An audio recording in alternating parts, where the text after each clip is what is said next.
SharePoint nous permet, entre autres, de téléverser dans les bibliothèques de documents un certain nombre de fichiers et de pouvoir les y stocker. Une fois qu'ils sont dans le nuage, on peut donc interagir avec eux comme on aurait pu le faire lorsqu'ils étaient sur place, ce qui nous permet donc de jouer avec leur contenu. Mais un des avantages de SharePoint est, en plus de nous donner le contrôle sur le contenu des fichiers, de nous donner tout un ensemble d'autres informations, toujours en rapport avec ce fichier. On va souvent parler d'information sur l'information. L'information principale ou primaire étant le contenu du fichier, comme par exemple dans le grand livre SharePoint, il y a un titre, il y a des paragraphes à l'intérieur. Mais au-delà de ça, de comment est-ce que nous pouvons, qu'est-ce que nous pouvons apprendre de ce fichier? Eh bien, c'est grâce aux métadonnées que nous pourrons avoir ces informations. Il existe des métadonnées de base, comme par exemple le nom du document. Par exemple, ici, on sait que le nom du fichier, c'est grand livre SharePoint.docx. Il y a également d'autres métadonnées de base comme la date de modification. On peut voir ici que c'est il y a 4 minutes que ça a été modifié. Si on voudrait en savoir plus, on peut par exemple survoler le fichier et cliquer sur les 3 points qui sont là, puis choisir Détails. Un panneau va apparaître qui va nous permettre d'en savoir un peu plus concernant le fichier.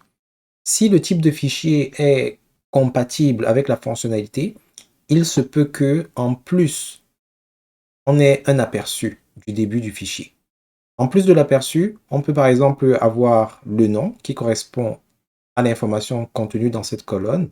On peut avoir le titre, parce qu'il faut savoir que le nom du fichier, c'est le nom qu'on donne à la ressource telle qu'elle est positionnée sur le réseau ou bien dans l'espace. Mais le titre, c'est le nom interne euh, du document en question. Donc ici, par exemple, on peut constater qu'il n'y a pas de titre qui a été fourni pour ce document-ci. On peut rajouter d'autres informations pour enrichir les métadonnées, pour enrichir la connaissance qu'on voudrait avoir de ce fichier. On aura l'occasion d'y revenir un peu plus tard. Mais il y a également d'autres éléments, comme par exemple le type du fichier. Ça peut nous permettre par la suite, par exemple, de filtrer le fichier, le chemin d'accès, la taille du fichier. Si vous voulez voir l'ensemble des options qui sont possibles pour une bibliothèque en particulier, et c'est également vrai dans la plupart des environnements de SharePoint, vous pouvez venir ici au niveau de l'affichage, là où il y a tous les documents, cliquer sur modifier l'affichage actuel.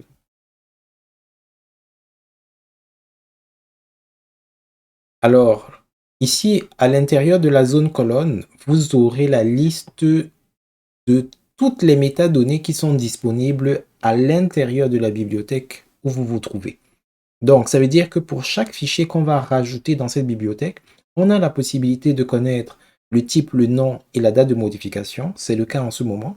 Mais on était également capable de savoir si c'était une application, par qui elle a été créée, s'il y a des commentaires d'affichage, s'il y a une description, s'il y a des étiquettes appliquées, si le fichier a été extrait, les dates de modification, le nombre d'enfants du dossier si c'était un dossier, le nombre de commentaires s'il y en avait, le nombre de mentions j'aime si jamais il y en a, etc., etc. Et comme vous pouvez le constater, il y a certains champs qui sont cochés, c'est-à-dire qu'on voudrait qu'ils soient affichés. C'est la raison pour laquelle, lorsqu'on est dans notre environnement, on n'a accès qu'à ceci, c'est-à-dire le type grâce à l'icône, le nom du fichier et la date de modification. Mais si on active d'autres options, d'autres métadonnées, on aurait ces informations ici-là. Alors nous reviendrons plus en détail là-dessus lorsque nous allons aborder d'une part les affichages et d'autre part les métadonnées.